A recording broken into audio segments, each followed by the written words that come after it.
child, right? That's a typical, it doesn't have to be standard. I've seen some churches have, the icon of St. Demetrius on one side, St. George on the other, but somewhere in there they usually have an icon of, just like we have on the iconostasis, these same icons are in the front, which you obviously are seeing. Now, you got to remember, during the early church, and some of the churches still actually do this, I don't know if you watch some of the other videos, but the early churches, what would happen during the creed, right? The doors, right? All the catechumens would be instructed to leave, and the doors would actually be closed and locked, because the catechumens were not supposed to be here for the mystery of the Eucharist. So whenever we do the creed, when the doors happen, there used to be a litany of the catechumens, and during that litany, that's when the catechumens would go out.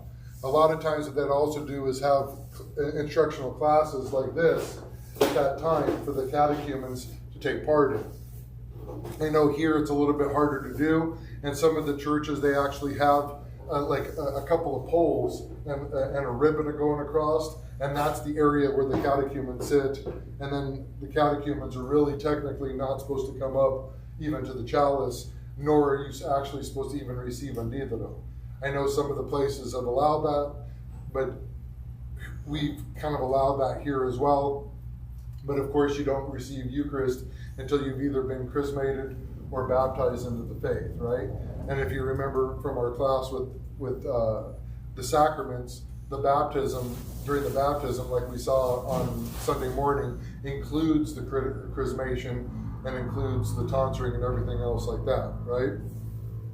So that's what the narthex is, okay? And for us, we have our books back there. We also have, as you can see, we have a picture of Metropolitan Gregory and Patriarch Bartholomew. Those are a little bit older pictures, but they're actually here.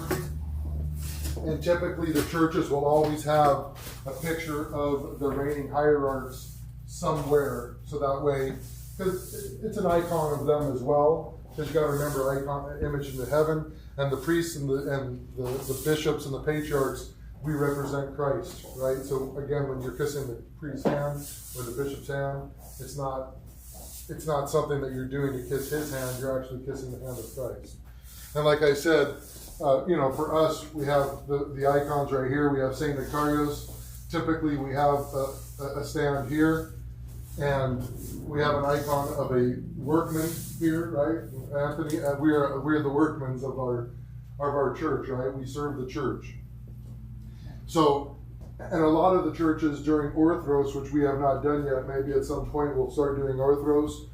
Some of the churches will actually have a second gospel book, and during Orthros, you will have the priest come out with the gospel book. Everybody will kiss it venerate it during the 51st Psalm, and then the gospel is brought here into the narthex. So all the faithful, when they're coming in, if they don't make it for Orthros, they're going to be kissing the gospel book when they come in.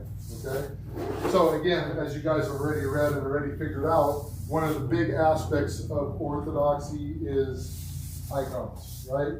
So there is no really set motif when you come into the heart of the church. Does anybody know what this part of the church is called? Nave. The nave. What does it stand for? The ship, right? So the nave is the ship, right? So we are with Christ in a boat. The whole understanding is that Christ is in the boat, and he sometimes asks us to do like St. Peter, right? Take that first step of faith. But ultimately, we're in the ship together, and we're setting sail, and sometimes there's storms, and sometimes there's things. Sometimes there's easy, sunny skies, but whatever it is, we're all supposed to be here together.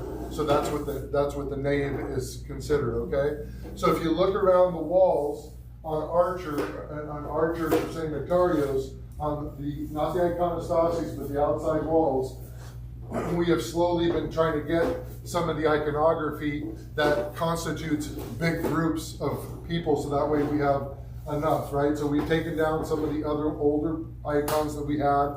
We've given them away. And now we're having like all the saints of Mount Sinai, all the saints of the Carpatho-Rusan Church. So if you're looking at some of these, and we also have the nativity, or I'm sorry, Falling asleep. yeah, the falling asleep of St. Nectarius over here as well. Okay, so that's one of the icons that we got. And if you look on the back wall, right here above Pani, you're going to see the Dormition of the Virgin Mary. Typically, that's always on the back wall, right? Because the Dormition of the Virgin Mary is the end and the beginning of her life, right? So it's right there. She's our mother. We celebrate her, right? And then on the iconostases, we're going to go, we'll go up there in a second to talk about what's on the iconostases, on the royal doors, and then I'll open up the royal doors for you guys. And anytime you guys have questions, please ask questions, okay? You can interrupt me. That's part of the class as well, okay? So, I don't think I've gone over, and if you guys want to kind of stand off to the sides a little bit so you can see it, but I always use the icon of, you can get a little bit closer, but the icon of the resurrection, right? This is the one that we're going to use throughout the year mostly, okay? But during special holidays, we're going to switch it out. But this is the icon that we would have during Pascha and everything, okay? So there's two names to this icon, okay? This one has the descent into Hades, right? But there's another term that's called the harrowing of Hades, okay? What's a harrower do? They take things, they come in and take things, right? Well, a harvester, right? It's a harvesting of Hades, right? So the harrower is the guy that has the sickle and is, okay? So when Jesus died, right, and he was his body was laying in the tomb, he descended into Hades. There was a harvesting of Hades, right? Jesus destroyed the power of Satan that day, right? Jesus destroyed the power of death. It was not an allusion to it, it was destroyed, okay? So the icon, even though you may see different forms of this icon, this is one of my favorite ones, okay? So what is one thing that you guys see in the icon? Who's the prominent figure in Christ, right?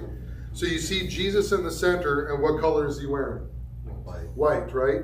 What color do we wear when we get baptized? Right? So, again, the baptism is going down into death and coming up into the resurrection, right? So Jesus is wearing a brilliant colored white robe, right? And you see the different colors, the almond shake. It's called a Mangala, I believe, if I remember right. I just read, huh? Mandola. It's close to Mandalorian, I was remembering, but Mandola, right? And what it's supposed to be depicting is Jesus is the central figure of the icon, and power is radiating from him, okay? So Jesus is wearing white. It's the joy. It's the resurrection. When we get baptized in the church, we're wearing white because it's joy. The priest will wear white, right? After the resurrection for 40 days, it's white, it's white, it's white, because we're celebrating the joy of death being defeated, right? Before that, right, Great Friday and the beginning of Holy Monday, Holy Saturday, we're wearing black, right? It's the crucifixion, and we're waiting for Christ to be resurrected. So that's black, and it moves into white. Halfway through service on Holy Saturday, the vestments all get turned over and all the table coverings, okay? So you have Christ. Now, what do you see on the halo of Jesus that's different than everybody else's halo, even along here? He has his initials. He has letters, right? He has initials, right? You're going to see it here. You're going to see it on the Pantocrator. This is in Greek, right? So these letters, oon, means I am. It comes from the book of Exodus, where Moses encounters God on the mountain, and what is your name? What do I call you when I go? I am that I am, right? So whenever you see oon, right, it's I am, okay? And on the icon here, you're going to see the initials, just like here, And just like on the big icon here, Jesus Christos is the initials of Jesus Christ, right? Not his first and last name. It's Jesus is his name and Christ is his title, the Messiah, right? All right. So you're going to see the halo, and right here, if you look kind of closely, do you see this little gray? This little gray, like sash-looking thing right here. I'll bring it a little closer for you, Brett. If you see it really close, there's a little gray sash, right? That is actually reminiscent of the Roman governorship. So Christ is an official, right? He officially conquered death. He officially is the Son of God. Right? So that's what that is a reminiscent of, okay? So now, if you look here, Jesus is the central figure, power radiating out. Some of the icons will actually have him standing on top of, what are these? Anybody know what these represent? Doors of Hades. What's that? That's a manger, is it not? Well, down here is the doors of Hades. Okay. All right? So Jesus destroyed death. He destroyed death in Hades, and he is now triumphant on the doors, right? Some of the icons will actually have him standing right on it. And underneath here, if you look very closely as well, you can see tools, keys, and some of the icons will actually have an old man that is bound underneath there, right? So that's either the power of that's either the devil, or it's the old man we're trying to bury and get rid of, right? Either way, it represents about the same thing. But Jesus is standing on top of the doors. Next to him, right?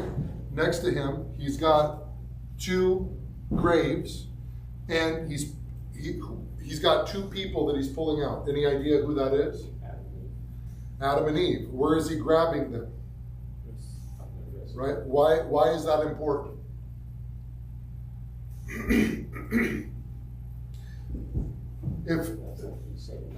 He's pulling them out. Right, but why is it important for it to be depicting by the wrists? That's what the announcement went like. It's okay, good guesses. So he's pulling them out of by the wrists because they're not able to reach up.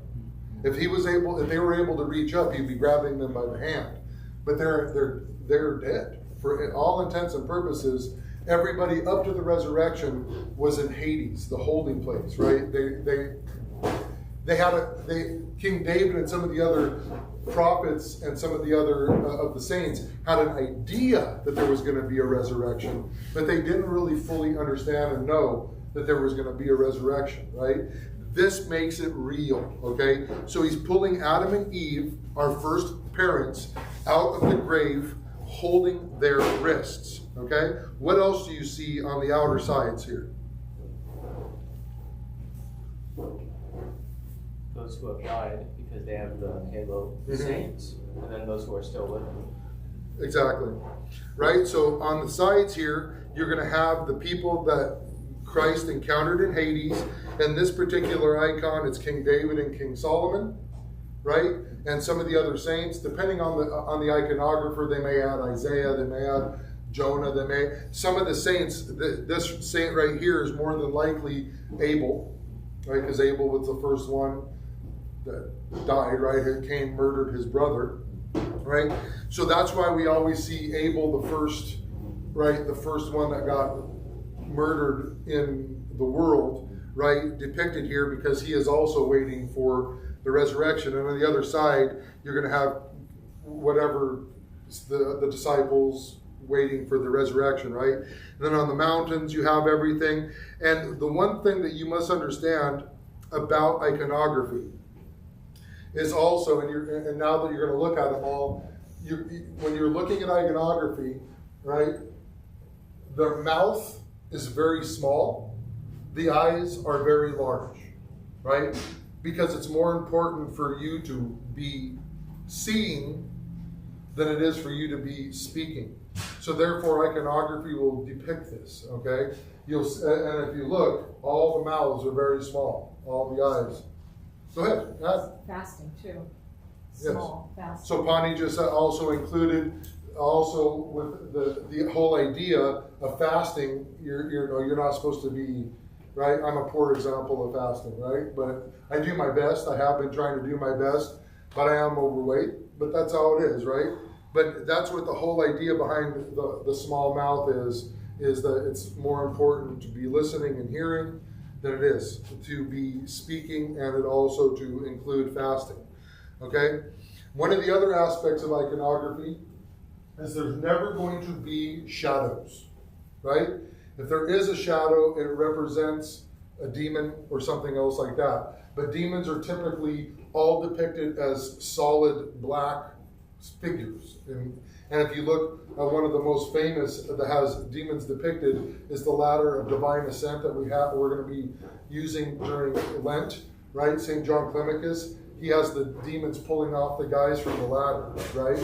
So that's where you're going to see it. If you look at all the icons, even this one, the mountains are designed and now is iconography, what do you call it? Is it written or is it painted?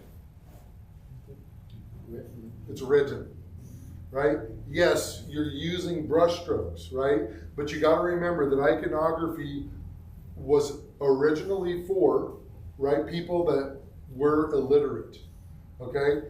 It's much easier if you didn't know how to read and you didn't know the story of the resurrection for me to come and just explain to you just what I showed you, right? So therefore, and when Chris comes, our iconographer comes back that did all our icons, he will be coming back again, I believe in January, February. We're going to be doing a new icon for the narthex where we got some donations for it, and we're going to be doing it all in mosaic tile, the little tiny mosaic tiles.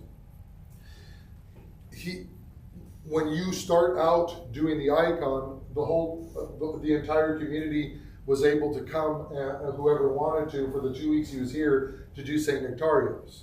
All right? So the first thing that happens is you prep the board, and then you're going to be putting layers and layers and layers of white, right? It's either 7 or 12, either 7 the perfect number, or 12 for the number of apostles, and the 12s that are in the Bible, right? And then you put lines, and then each one of the strokes of the paintbrush is considered you're writing the icon. Okay, so whenever people are talking about icons, they're written.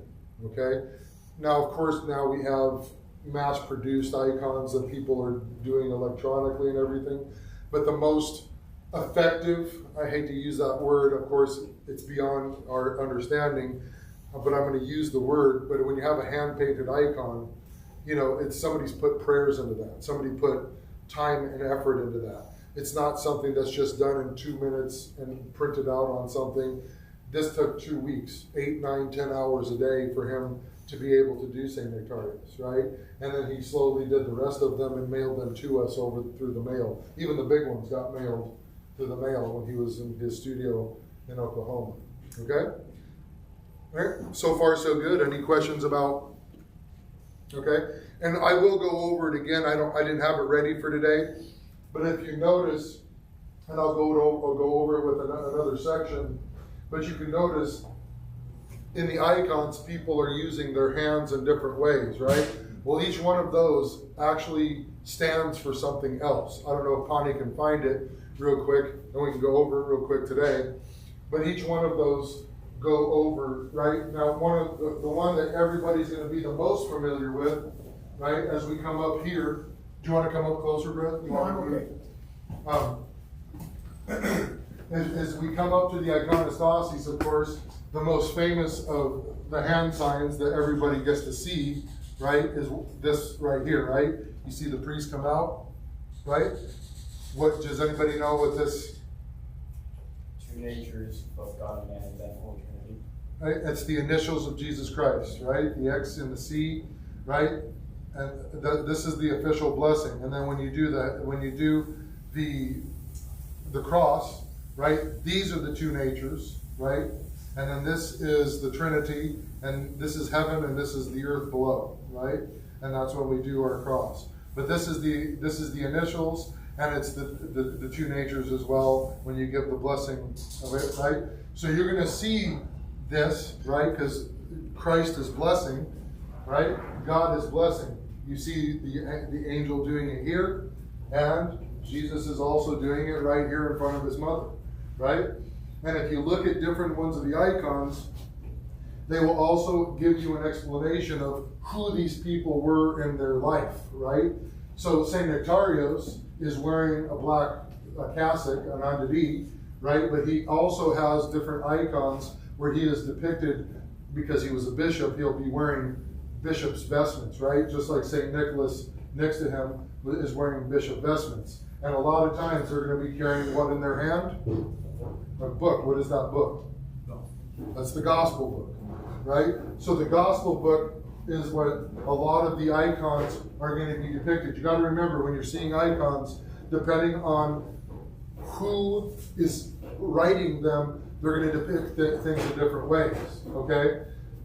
Then you have the angels, right? Gabriel and Michael. What is the difference in their garb? One is dressed for battle. That's right, right?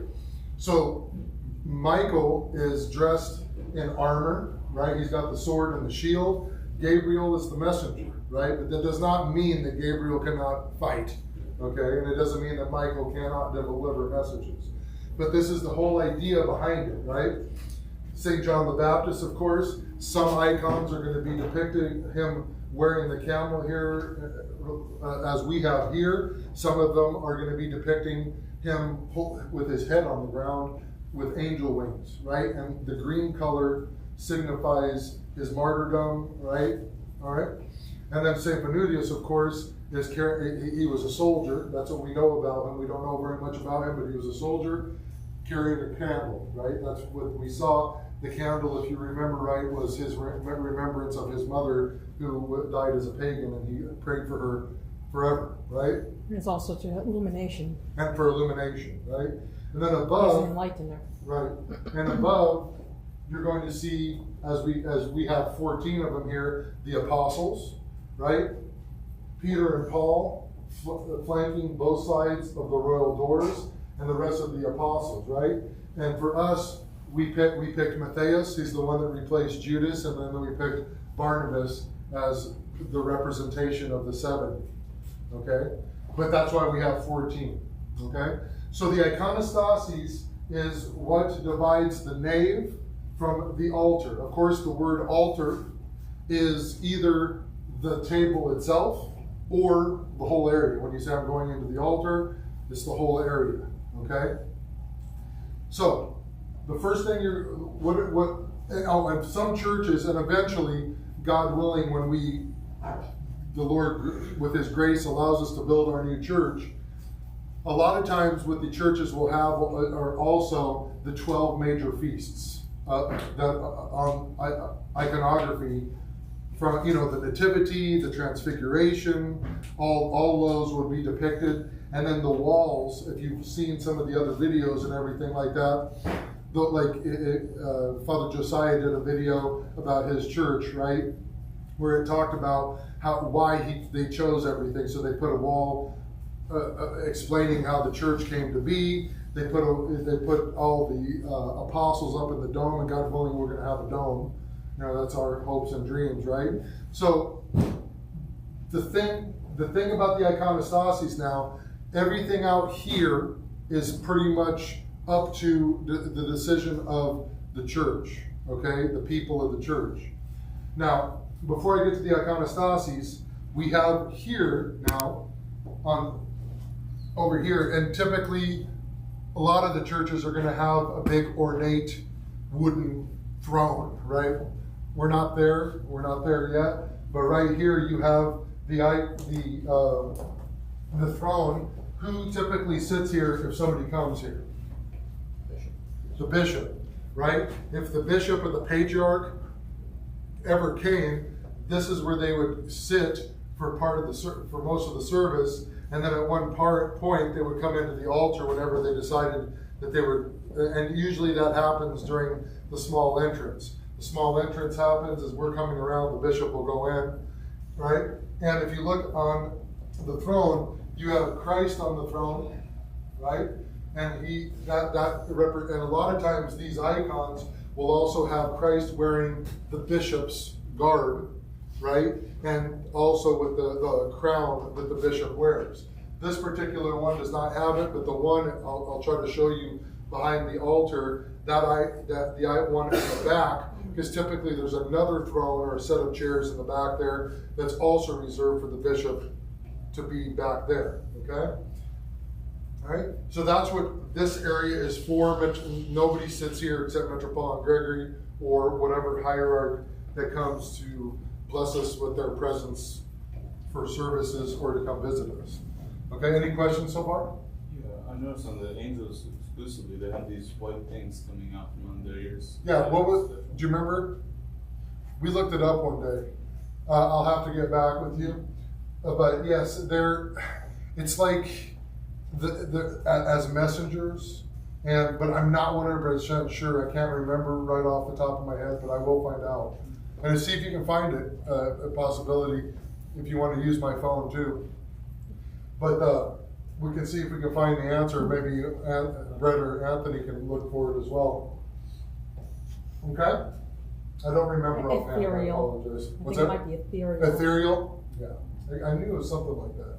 Okay? Okay, so the iconostasis, the main part of the iconostasis now, and above here, you're going to see the mystical supper, right? The Last Supper and the mystical supper are slightly different, but they're pretty much the same, but they are quite different. We can go over some of those nuances a later time. I just want to go over and give you the basic understanding of everything that's going on, and so that way when you're here, when you're working during liturgy, you understand what's going on, okay? So the doors, okay? The doors will remain closed most of the time. During Pascha, right, on Pascha, the doors will remain open, and typically they remain open for 40 days, right? Because the tomb has been opened, okay? Some of the services, the doors will be open and closed numerous times throughout the services. On our doors, right, typically you have the Annunciation. What happened at the Annunciation? The angels, Gabriel delivered the message to the Virgin Mary. Exactly, right? So again, the doors are leading into the sanctuary, right?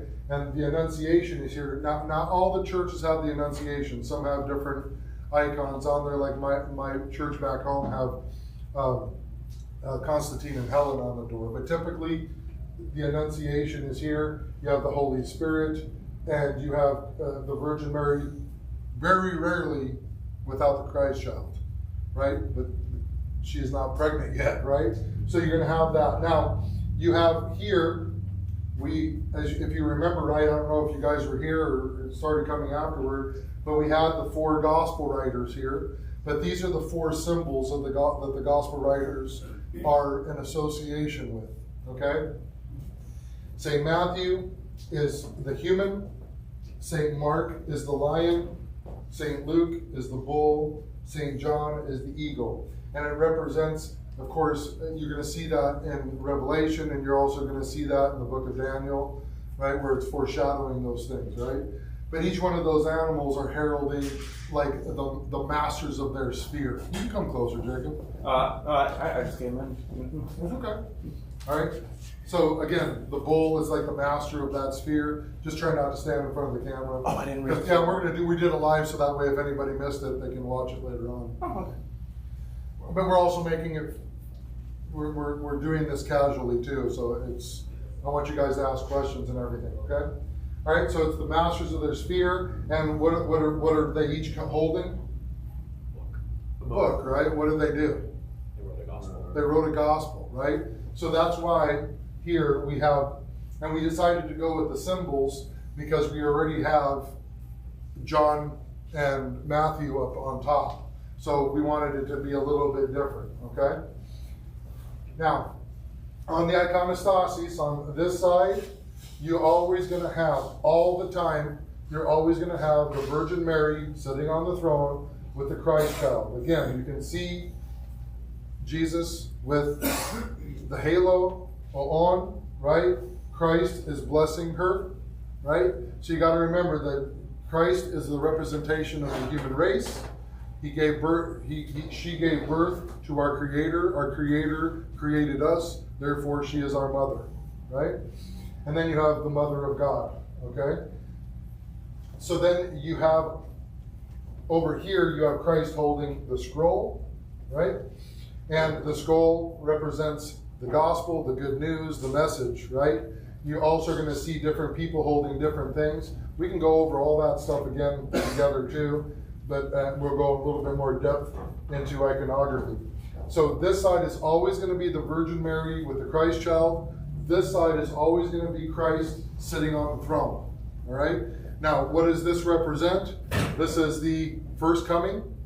This is the second coming. Everything that we're doing is in between. Okay? So the first coming and the second coming of Christ is represented here. Right? Now, typically, you're always going to see Michael on this side of the doors, and Gabriel is going to be on this side. Whenever you enter and exit the altar, you are always supposed to go. I know I go through this way once in a while, but you're supposed to go through Gabriel into paradise, and then through coming out Michael exiting paradise. Michael is the one that guarded the Garden of Eden, so that's why you're not supposed to be also going back there. But that's the flow, right, of the angels. Did you guys find what the little banners meant? Brett? What's that? I haven't found it yet. Oh, okay. Just look up explanation of the Archangel Michael icon, and you'll probably be able to find it. All right. Now, typically, depending on the width of the church, ours is not very, very wide. God willing, when we build our church, it's going to be wide enough for us to have two sets of icons and then the doors. Okay. Now, the second set of icons here are the doors, right, are always going to be flanked by the angels. Now, some of the churches, when you go in, you may see, like the church in Spring Hill. The church in Spring Hill has St. Stephen instead of Michael. Okay, St. Stephen was who? The first martyr. So that's why sometimes you will see St. Stephen. But typically, you're always going to see, most of the time, the archangels depicted. Okay? Now, next to Christ, like I said, when we build the new church, we're actually going to have the doors one step further out. And next to Christ is always going to be St. John the Baptist. Okay? Unless the name of the church is St. John the Baptist, then it's going to be on the other side. Okay? I'll explain why in a second. The St. John the Baptist is always going to typically be on this side because why? On the left side of Jesus. He was smart because actually related to him. He was related to him, but what did St. John do? The forerunner. He was the forerunner, right? What did Jesus say about him? There's no man like John. There's no prophet like John. There's no man that's equal to John, right? So John was the forerunner. There's no one like him, okay? John is always going to be on the side, and if you look closely, you can see that the heads on both sides are typically turned so they're facing inside towards the royal doors, okay? So St. John's going to be there. Again, he's holding his hands in a certain way, right? He's holding the cross. He's the herald of right the beginning. Repent, for the kingdom of heaven is at hand, right? On the other side, you're always going to have the name of the church. Okay, the Carpathia-Rusins do it a little bit differently. When I first came here, St. Nectarius was on this side, St. John was on this side, but Metropolitan Gregory told me to do it this way, so that's why we do it, but this is typically the way you're going to see it. The name of the church, whenever you come into a church, if you look if you're facing it, obviously, you look on the left, right, you're going to always know what the name of the church is if you didn't happen to see it in the dark extra on the sign outside. Okay? But that's where the name of the church is. Now, St. Nicholas is on all the Carpatho-Rusin churches, typically, because he is the patron of the diocese, of all the churches. Okay? So he's the patron of the diocese. So that's why we have St. Nicholas. And then over here, we selected St. Panurios. Okay? And if we have other ones, we would be able to choose who we wanted to have. Okay?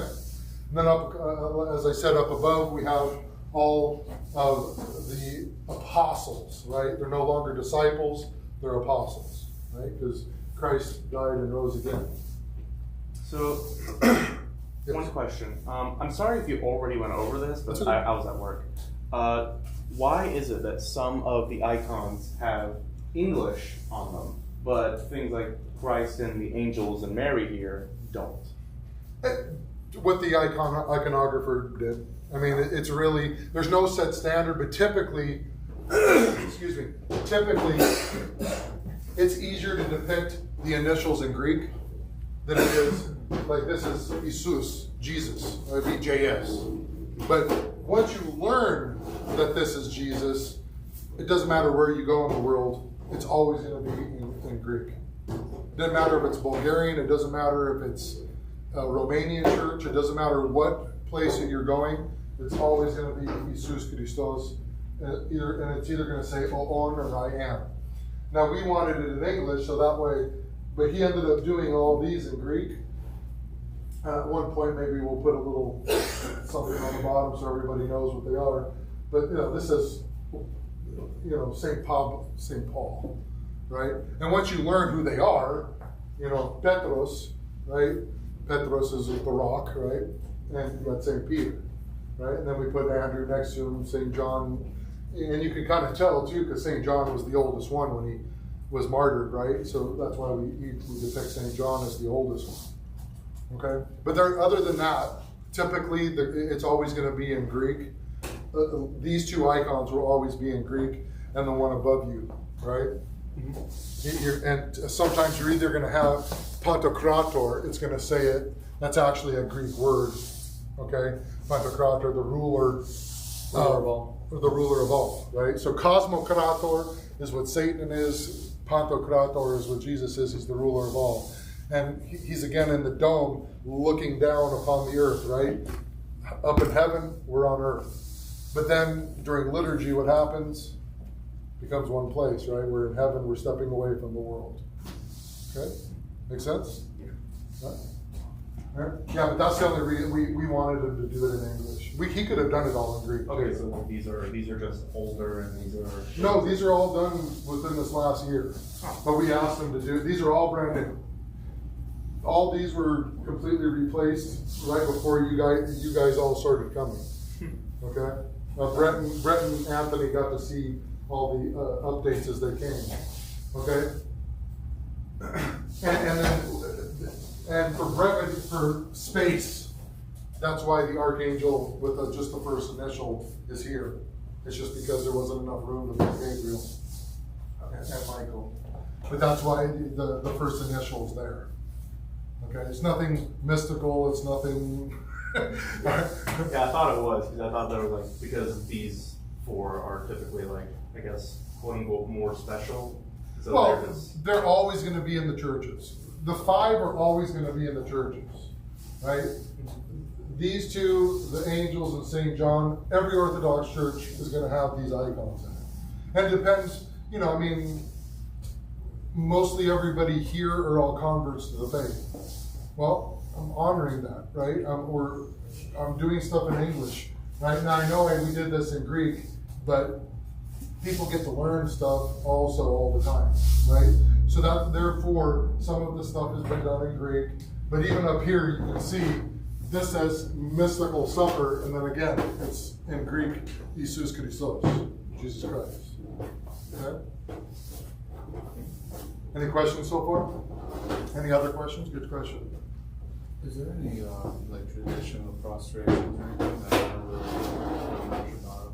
Prostrations? Yeah, whatever. Just get on your knees in front of. I mean, it's what you can do. I mean, you're younger, you can do them. Some of the older men don't do them, but some of them do. I try to do as much as I can, but depending on where you're at too. I mean, if you're at the monastery, they're going to be doing a lot more prostrations. They're going to be doing a lot more of the Jesus prayer. They're going to be doing a lot more of those things. At the level of the parish, there's not a lot of room to do that, right? If you're at home, you can do that. Or here, some of the people will do here, but there's no actual official rule for how many or what to do or whatever, unless the spiritual father gives you a prayer rule for it. Anything else? Okay.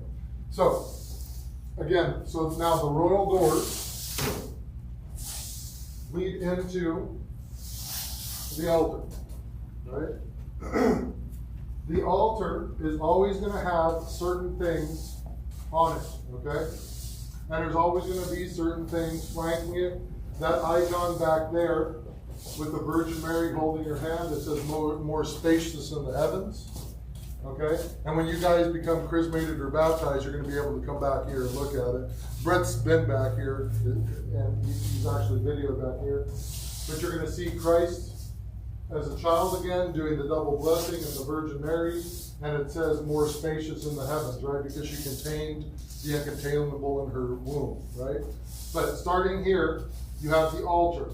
What is the altar a representation of? Ark of the Covenant? The Ark of the Covenant. What were the three things that the Ark of the Covenant had in it? Ten Commandments. Moses' staff. And Aaron's. It wasn't Moses' staff, it was Aaron's. Aaron's staff. Which close, good, yeah. Good try. And then one more thing. The manna? The manna from heaven, right? So there was three things in the Ark of the Covenant. And the Ark of the Covenant also had what on top of it? The two cherubim. The two cherubim, right? And that was called, the lid of it was called the mercy seat, right? That's where God came down to dwell, all right? So, the altar, again, is like the Ark of the Covenant, all right? You have the Ten Commandments, which is the law, right? The Ten Commandments is replaced by the Gospels. You see, you bring out the Gospel book quite often, right? This only has Gospel readings in it. There are no epistles, and we actually do not read Revelation during any of our church services because it is happening still. It's unfolding. It's a book of prophecy, right? So we don't know how much of it's been come true. We don't know how much of it's already happened. We don't know how much of it's going to happen. So therefore, we typically don't read it. We're studying it, but we don't read it during services. Now, during the week, on the altar, okay, you're going to have this side of the gospel book facing up, right?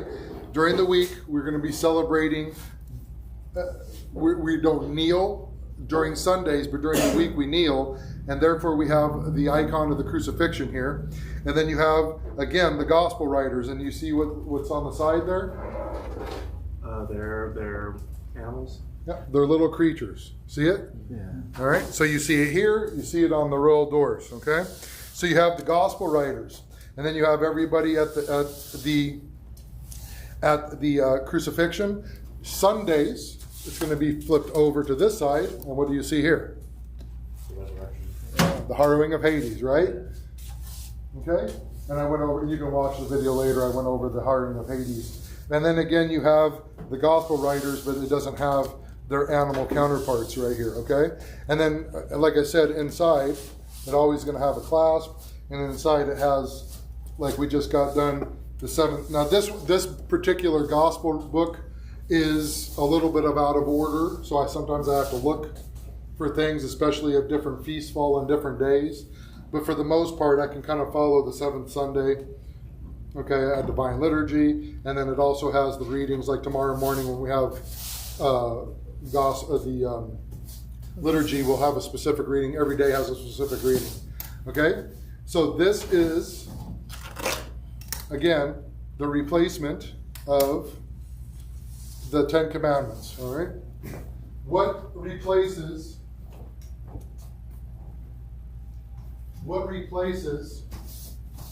the manna? The Eucharist. The Eucharist, right? So you have the manna from heaven that comes from heaven. Manna is going to supply all their needs. It's going to supply all the nutrients they need, right? And on Saturday, what did they do? They collected double the amount. Or on Friday, they double amount because they weren't supposed to be working on Saturday, right? So manna is something divine. Manna is something that's given by God.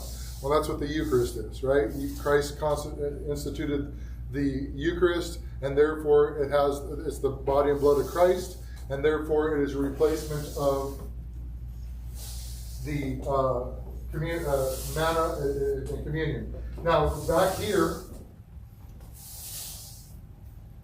this is a little tabernacle, and inside the tabernacle, on Holy Thursday of every year, I have right here a little box, gold box. On Holy Thursday is when I prepare the sacrament for the year.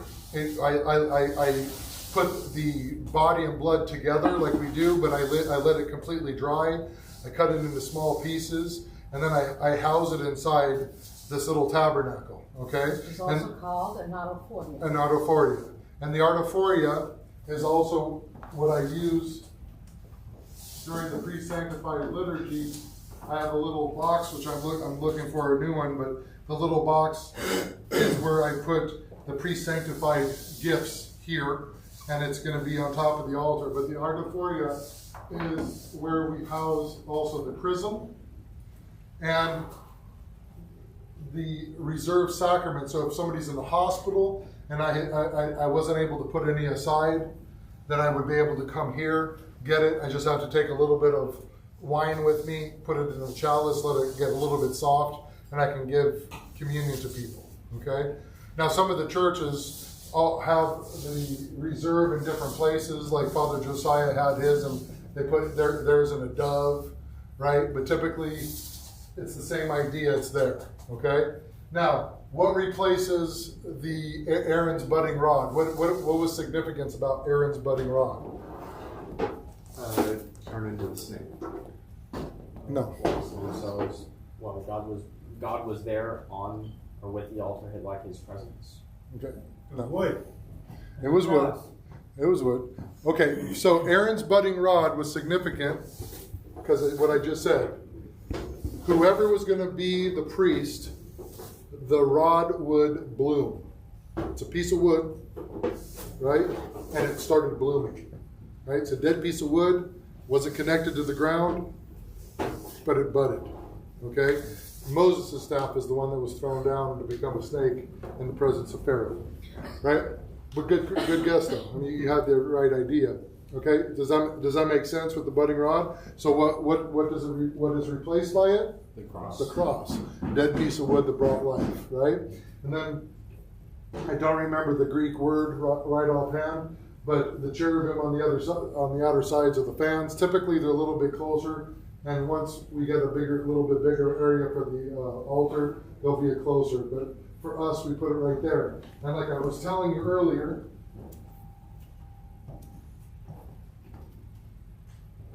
back here, you guys can come a little bit closer. It's okay if you stand in front of the camera for a second. This is the icon of Christ wearing the bishop's robes, and you see the four gospel writers again, right? And you see him wearing the crown, okay? Now, up here, typically, whenever you go into the big Orthodox churches, where are you going to see that icon? Over the doorway? Huh? Over the doorway? No. Okay, whenever you go into the churches that actually are the big churches, you're going to see the back of the church curved like in a half dome. That icon is going to be up there in that big curved dome. Whenever you walk in, you're going to be able to look right over the iconostasis, and you're going to see it. It's big as life, right? So that icon right there, again, is not the Virgin. It is the Virgin Mary, but the Virgin Mary represents the mercy seat of the Ark of the Covenant. Okay, the Ark of the Covenant's open, and that's what that is called. Okay, so that's the mercy seat. Now, if you look over here, we have a big box right here.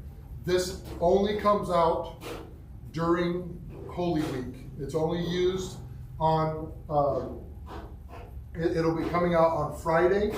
It'll be done as a procession around the church. And that, there's two words. In the Greek Archdiocese, you're going to be seeing if you ever, and I do hope that you guys get to experience that one time. I know some of the other guys are doing this too, but during Pascha, there's a big wooden box that gets decorated with flowers and everything. Well, that's the tomb of Christ, okay? And in the Greek churches, they actually have a big cross, wooden cross, with an icon of Christ, actually with bolts going through his hands and bolts going through his foot and feet. And during this Friday afternoon service, that we only carry the epitaphio, that's the word, is the body of epitaphio. Epitaph, you've heard this word, right? So epitaphio is carried around the church. But in the Greek churches, they'll actually have an unveiling service where they pull the icon of Christ down, they'll wrap him in a white shroud, and then they'll put him in the kavouklio, is the name of the tomb. So that will be put on in the kavouklio. The icon will be put on the kavouklio, and then 4 men carry it on their shoulders around the outside of the church. And the evening, where we do the lamentation service, when we're lamenting Christ's burial and death. Okay? So that only comes out specific time during the year. And it stays out for the 40 days, and then once the ascension happens, it goes back in there. Okay? Also on this side is the preparation table. This is where I prepare the Eucharist. So it's usually going to be on the side, and typically what they have, again, is some of the churches will have an indentation that has the icon of the Nativity there. We do have the icon of the Nativity. You can't probably see it, but there's an icon of the Nativity right here. This is something that's special for here. It's a swan that's actually biting herself and making herself bleed so her children actually have food. So it's an idea that Christ will do whatever it takes to supply us what we need, right? So this is where we're going to prepare. And of course, you guys have seen the chalice and the disco, right? That's another class in itself. During Pascha and everything, I actually go over all of prosumidi, the vestments, and everything else like that, right? But typically, right here is where I prepare the Eucharist, and then you see me walking off to the side sometimes, sensing and everything else. That's what happens right here. Okay. And the other side in our altar, it has the sink, it has the table, the place where we store our charcoal and everything else like that. Okay? Now, yes. So I have a question Yes. about the Eucharist. About the what? About the Eucharist. Okay. You mentioned earlier that it was a replacement for the manna, right? But from what I understand about it, it was also a replacement for the lamb Yes. in the temple. It's a replacement for both, Yes. basically. Yes. Oh. But we're talking about the altar specifically, what's going on here as a representation of. Yes, because the lamb is sacrificed, the blood is spilled, right? Then the lamb is, some parts of it are eaten. Christ is the Lamb. Christ is the lamb. He's the one that sits. Because so the priests do eat some of the stuff from the lamb, right? That's part of the service. Sometimes it's a burnt offering, sometimes depending on what they do. We can learn about that stuff too, the offerings of the temple and everything like that. Right? So now, one other thing I wanted to point out is right before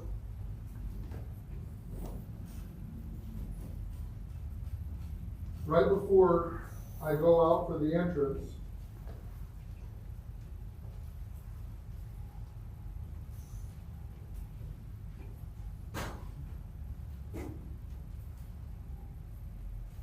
I want to make sure there's no.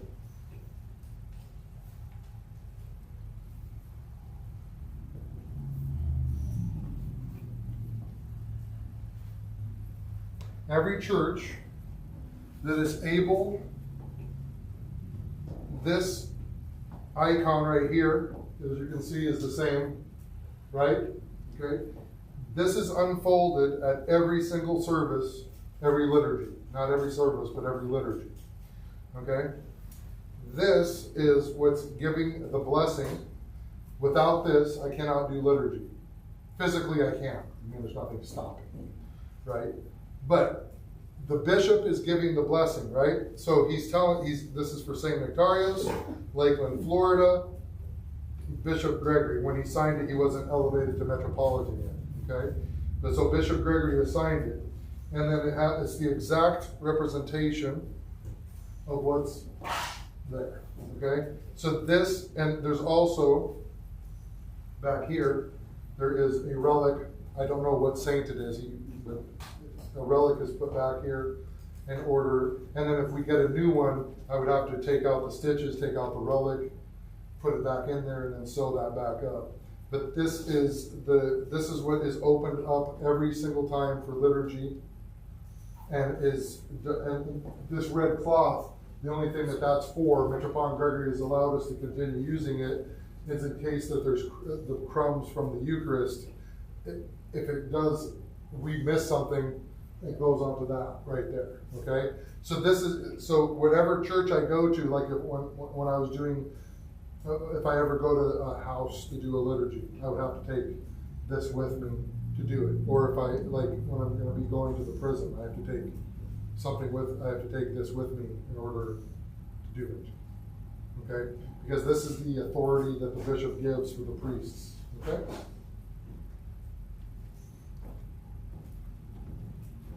Second.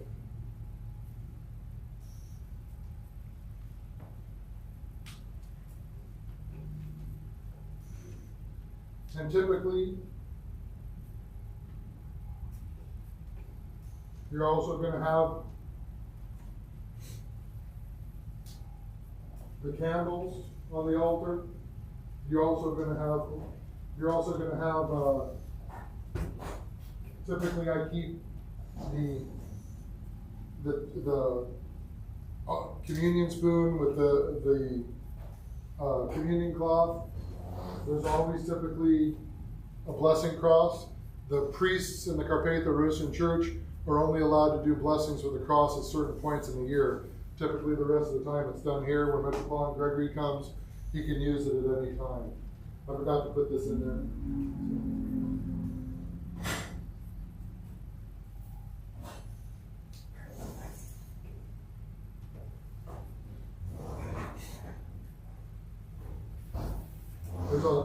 There's a little sponge that gets kept in there, and the sponge is what's used to clean off the visco and everything. So, and like I said, back here, if you kind of look back here, you probably peek through it, but this is where like the best, like the altar server's vestments are kept, right? And then I keep my stuff on that side. One day, God willing, when we build our church, I'll have a little actual vestry where I'll be able to do that. And then, like I said, this is where we keep our charcoal and our incense and our candles and everything like that. Well, one day I want that all to be in a cabinet and everything like that. Right? And then now in the altar too, right now we are considered a mission church. Right? So our church has not been consecrated. Consecration means that the bishop will come and do special sets of prayers, special sets of petitions, everything. There's a special service to consecrate the church. Okay, when that happens, underneath the altar, on the top of the altar, there's actually a little box. And you open up that box, and we would put God willing for us, we will get a relic of St. Nectarios, and a relic goes into the altar, and then it's sealed, and then the church is consecrated. So God willing, once we build our new church, that's our hope, we'll be able to consecrate the church. And like I said, if you've watched that video with Father Josiah, I mean, they anointed the church with chrism, and they anointed with holy water, they anointed the altar. They went, because the church is the place where God dwells. So that's why everything is in gold. That's why everything needs to be clean. That's why you can ask the guys that serve in the altar. I insist on trying to have everything as straight as that cross drives me crazy a lot of times because the little bracket in there moves all the time. But I always want everything straight because we're here to serve the Lord, right? We're here to, everything is meant, and we're supposed to be doing everything in perfection for Him, right? Now, the two little icons right here, I know sometimes, I don't know if you've seen them, but typically when you're going in, you can, kiss, instead of leaning over, once I'm done with the prayers, I can just kiss right here. It's just for ease. But some churches do not have that. Some churches also have a big curtain. Some churches will also have a big door, like my church back in Colorado has a big, huge, they actually do the midnight service for Pascha, and when you hear it, it's like, it sounds like a big tomb rolling open, right? It's got big casters on it, and the door is 7 feet tall, so you actually hear it rolling back and forth. So when we get to that point, that's what we're going to decide to do. And typically out here we have on the side, Alexander uses it very frequently, and so does Anthony. The holy water, always near St. John. In January we're going to be doing the blessing of the holy water. That'll be the new. So there's a reason why everything's out here. Okay, the tables are not standard, but we use the tables. We keep them in their places, so that way when we need, as you've seen us do different services and different blessings of the bread and everything like that. Okay. Any questions that you guys? What exactly is the holy water typically used for? So the holy water, so when Jesus came, what did He do? He got baptized, not because He needed to be baptized. He did not need to be free from any kind of sin, but He was baptized to sanctify the world, right? He sanctified the waters. So when we do the blessing of the water is used for a blessing of people, a blessing of vehicles, a blessing of homes, a blessing of businesses. So we're asking that the Holy Spirit comes down. There's special prayers, there's a special service. And we can do blessing of the holy water at different times during the year, but the big one is during the baptism of Christ, during the Epiphany. So that's what the holy water is for. When the priest comes to your home, right, the priest is, I would be wearing my Petroheli, and the priest is coming with the holy water. It's water that the Holy Spirit has come down. You got to see a blessing of the holy water yesterday morning, right? It was a brief part of the baptismal part, right? I came down and I did the blessing and I did the oil and everything. But during Epiphany, we would have a table set up. That water is either consumed, or if there's a little bit left over, we pour it out and we dry it out, and then we fill it back up. And then I have a blessing. I have a 3-pronged cross that I use, a blessing cross, and then I use my hands to bless it. But that's what the holy water is for, is to bless. And you bring the church home, and then the faithful, you guys would also be able to take holy water home with you. We have little blue bottles that we have with, St. Vicar's name on it. But that's what it's for. Yeah, good question. Lord knows I need my car blessed. I have a problem with that every month. Well, we can definitely bless it. I do. Typically, the blessing of the vehicles is done in July during the prophet Elijah. And it's got special prayers about, the chariot of fire, and, So I do, like when people get new vehicles and stuff, or when I need it, I do bless that. And I bless houses throughout the year. Some priests don't, they only do it the 1 month and that's it. But people move and stuff like that. Okay? So I know I gave you a whole bunch of information all at one time, but I wanted to go through it. Did anybody find any information on the... I'll find it. I apologize, I just do not remember what that is, but we can find it. Sounds right if it's about it's only 2 inches. I don't know everything, but I try my best to know as much as I can. I'm still learning too, and it's a learning curve for all of us. All right. Anything else that you guys have a question for, or anything you're wondering about before you can ask it anytime anyway. All right. In the name of the Father, Son, and Holy Spirit, bless and protect you.